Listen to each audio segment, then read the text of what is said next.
오늘 읽었던 이 본문의 말씀은 오병이어의 기적입니다. 너무나 잘 알고 있는 그러한 기적이에요. 그런데 요한복음에는 다른 세 복음서에 나타나지 않는 기적들이 적혀 있어요. 그런데 이 요한복음의 오병이어의 기적에 대해서는 다른 복음에 들어있는 것에 중첩되는데도 불구하고 이 복음이 같이 나와 있습니다. 그러니까 이 오병이어의 기적은 사복음서에 다 나와 있는 거예요. 그만큼 중요하다는 것이에요. 우리에게 주시는 그러한 교훈이 있는 것입니다. 이 오병이어의 우리가 기적을 우리가 읽고 들을 때마다 우리 마음속에 뭐냐면 너무나 충격적이고 그리고 또한 감동적인 것이에요, 우리 속에. 그런데 여기에서 누가 가장 귀하게 쓰임받았냐 하면은 예수님의 제자 중에 안드레라는 그런 사람입니다. 안드레가 어떤 신앙을 가졌기에 하나님께 이렇게 크게 쓰임을 받을 수 있는 것인가? 예수님께서 광야에서 말씀을 전가할 때 수많은 무리들이 그를 따랐습니다. 장령만 5,000명이나 그랬으니까 어린아이들 그리고 부녀자까지 하면 기만 명이 되는 사람들이 그를 따랐습니다. 그런데 저녁에 해그름이 정도 되었을 때에 예수님께서 그들을 보고 불쌍히 여기셔서 그 자기들 제자들에게 이들에게 먹을 것을 주라 이렇게 말씀했습니다.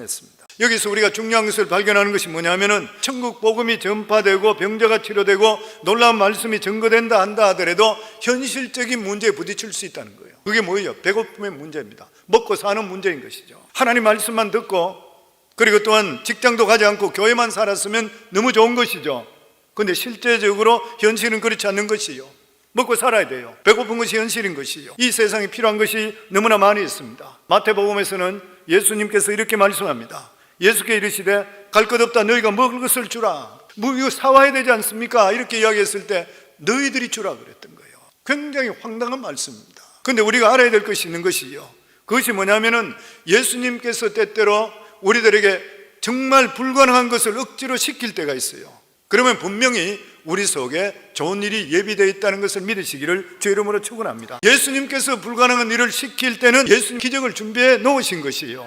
내 능력으로 할 수 없는 일이라 하더라도 예수님 말씀 속에만 우리가 거하고 그 말씀 속에 우리가 순종만 하게 될 때는 반드시 기적을 체험하게 만들어 주시는 것이에요. 예수님께 이런 일을 통해서 우리들에게 믿음을 시험하시고 그리고 이런 일을 통해 믿음을 키워주시는 것이에요. 그리고 큰 믿음의 사람으로 만들어 주시는 것이에요. 항상 시키는 일에는 반드시 하나님 말씀에는 기적이 준비되어 있습니다. 우리가 성경에 나와 있는 말씀대로 한번 살아보세요. 그렇게 이야기하면 어떻게 성경 말씀대로 살아갈 수 있습니까? 세상은 바뀌는데요, 직장에서 그러다 쫓겨나는데요, 아니면 밥도 못 먹고 사는데요, 장사하는데요. 근데 말씀대로 한번 해보세요. 반드시 거기에 대해서는 하나님의 역사하심이 나타나게 되어 있는 것이에요. 하나님께서 가라고 그러면은 우리 눈에는 보이지 않지만 반드시 모든 것들이 예비되어 있는 것이에요. 홍해로 가라고 했을 때 사람은 죽는 줄 알았는데 홍해수 밑에 도로가 있는 줄 누가 알았겠어요? 아무도 모르는 것이죠. 광야로 가라 했을 때 광야는 아무도 없고 아무것도 먹을 것도 없는 그곳에 갔을 때 어떻게 그것에 만나가 있고 매출하기 때가 있는 줄 누가 알았겠어요? 이렇게 예수님께서 너희들이 저들을 먹이라 이랬을 때에 제자들은 합리적인 말을 합니다. 흩어져서 각각 알아서 사 먹게 할까요?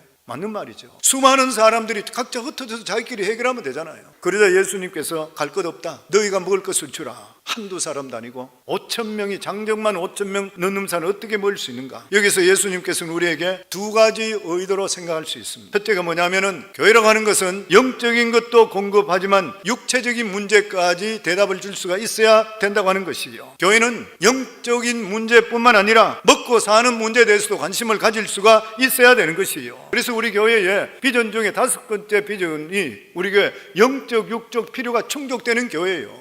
실제적으로 이 말씀이 여기 나오는 500년 기적과 같은 말씀인 것이에요. 교회 와서 예수 믿고 구원받고 하나님 은혜 속에 살면 내가 은혜로도 충만하지만 내 삶 속에 모든 먹고 사는 문제도 해결될 수 있어야 되는 것이 주님께서 주시는 그러한 말씀인 것이에요. 그리고 두 번째는 예수님이 이렇게 말씀하셨을 때에 배고픈 문제를 인간적인 그러한 시각으로 보았습니다. 합리적이고 경험적이고 상식적인 시각으로 보았던 것이에요. 그렇기 때문에 해답을 찾을 수가 없었는 것이에요. 어떻게 5,000명을 먹일 수가 있는 것입니까? 차라리 빨리 흩어져서 각자가 해결하는 것이 좋다 이렇게 생각했던 것이에요. 그러나 예수님은 하나님의 시각으로 이 문제를 보았습니다. 장님이 눈을 뜨고 문둥병자가 치유가 되고 죽은 자를 살리시는 것뿐만 아니라 먹고 사는 그런 문제에도 하나님의 초자연적인 능력이 나타나는 것을 보여주기를 원했던 것이에요. 그래서 여기에 예수님의 놀라운 의도가 있는 것입니다. 어떤 사람은 기도만 하면 밥 먹여주냐 하는데 하나님 진짜 믿고 전심으로 기도하면 밥 먹는 일뿐만 아니라 더 큰 일이 일어나게 되어 있는 것이에요.